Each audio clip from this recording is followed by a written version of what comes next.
Block print के design, गोटे के, सितारों के, मोती के, ये बच्चियाँ हमारी बनाती हैं सुई धागे से।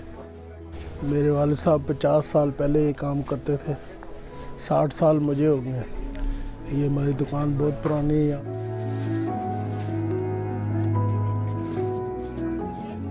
ये मोती बाज़ार में सिर्फ एक ही दुकान है, बाकी अब कोई दुकान नहीं। पहले यहाँ बहुत दुकानें थी।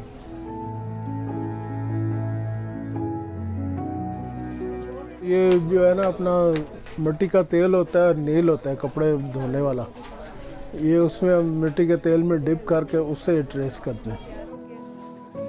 ये भी इतना अच्छा लग रहा है, बन के कितना अच्छा लगेगा। आजकल भी ये इन है, लेकिन इनकी शॉप्स बहुत ही कम होती हैं। तो हम यहाँ पर आए, जैसे कि हमने एक डिज़ाइन चूज़ किया, हमें मेहंदी के कपड़ों के लिए चाहिए था।